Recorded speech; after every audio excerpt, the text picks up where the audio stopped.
am Alan Kertz. I am the senior gameplay designer on Battlefield 3. I've been with DICE for about 7 years now. I started out on 2142. I've also worked on both the Bad Company series, and Battlefield 3 is my first big, real Battlefield game.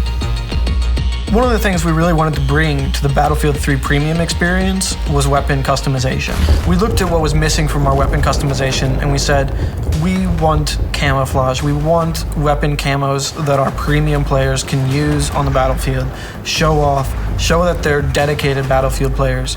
So we have brought the F2000, the Peschneg, the L96 sniper rifle, and the Scar H carbine, and we have brought you some weapon camos that you can unlock through assignments.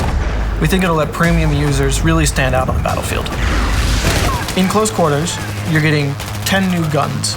6 of those are really focused on the close quarters experience, and 4 of them are weapons that each kit can take back to the greater battlefield and have a new experience with. So for our assault guy, we brought the AUG A3. It's an Austrian bullpup assault rifle. So you got the clip behind the trigger, which is going to give you a better maneuverability in close quarters. You're going to have better fire from the hip, and you're going to be able to navigate with that weapon and bring it onto target faster than you would with, say, the M416. Similar performance-wise, but that close combat edge is going to give you something to really think about when you have the AUG. For the engineer, we've got an Israeli bullpup. It's called the MTAR. It's a super short version of the Israeli assault rifle called the TAR-21. Super high rate of fire, a higher rate of fire than the engineer has seen before. Not super accurate because it's so short. Kind of like a FAMAS for the engineer. I know that guys have been looking for that super high rate of fire volume output gun, and I think we've really brought that with the MTAR. The high-tech weapons come to the support kit this time, with the new LSAT is part of the Army's lightweight weapon technology. And this is a belt-fed machine gun, but it has a special new linking system and a different bullet that makes the weapon much lighter than most belt-fed machine guns. So it doesn't have a super top rate of fire, but it has a really good mobility, and it's kind of a nice blend between an M27 and an M249. Something that sits in the middle that you can use in close quarters, but you can put a bipod on it and hit some long range if you need to, and something that I think really fits in between those two. And I think support players will find that gives them an edge in these close quarters in combat.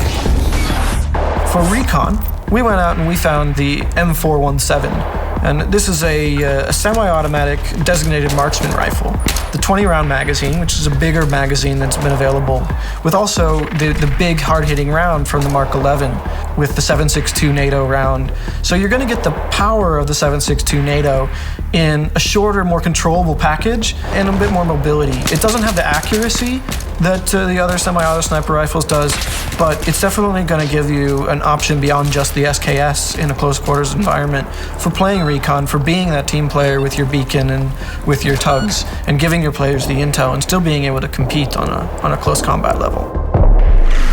When we look at weapons, we've got the ones that are class specific. We also always have some all-kit weapons, our PDWs, our shotguns. And we looked at our personal defense weapons and we realized we didn't have something that was hard-hitting up close with a good rate of fire. So we looked at the M5K. It doesn't have a very big clip, but it fires a powerful 9mm round. It's kind of a spray gun, not super accurate, but great mobility, super short. It's got the foregrip on the front for some great controllability, and basically just lets a player get in close, hit hard, no range at all, but basically lets anybody kind of be that ultimate close quarters specialist with this gun. Then we looked at the flip side, which is the shotguns.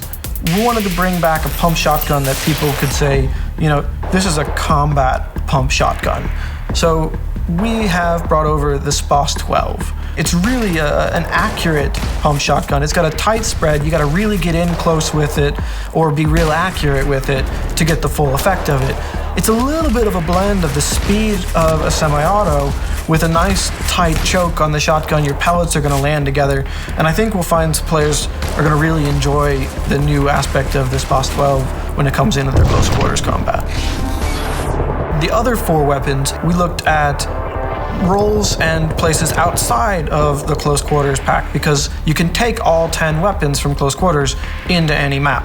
and that's been really important for us. So on the Assault kit, we've brought over the SCAR L, and this brings a super popular SCAR platform from the Engineer over to the Assault side. It's a relatively low rate of fire, and it fires the same round as a M16, but it's much more controllable. It's really good at hitting mid and long range. It's got good accuracy, it's a nice balanced gun, and I think players who generally gravitate towards an L85 or an AK will find that this gun might be a little bit more their style in the mid-range combat. For the Engineer, we've got the ACW-R, which is an American assault rifle. It's pretty popular today with the Special Forces, and we've done it up differently here. We're bringing the 6.5mm round, and this is a Special Forces round specifically developed for short-barreled rifles, for getting out there and giving a bit more impact at range than the 5.56 round typically does. So your ACW-R isn't going to be quite as good up close as most carbines, but it's going to give you a bit more range, and it's going to give you a bit more controllability than the SCAR H, which is our long-range carbine today. So I think it'll fit into a niche where some players have been complaining that they don't quite have what it takes at distance with a carbine, while giving them a trade-off that still makes it a balanced gun. Recon has always been about long range. We knew we had to bring in something bolt action that players were really going to be able to say, this is a new bolt action gun, it's something I haven't seen before, something unique. So we went out and looked, and we found the J&G 90. This is actually a Turkish rifle, renowned for its accuracy, one of the most accurate sniper rifles in the whole world. We think that players, when they get their hands on this, will be making those long-range headshots and really pulling down some marksman bonus with this one. Finally, for support, we've got the L86 LSW. That stands for Light Support Weapon.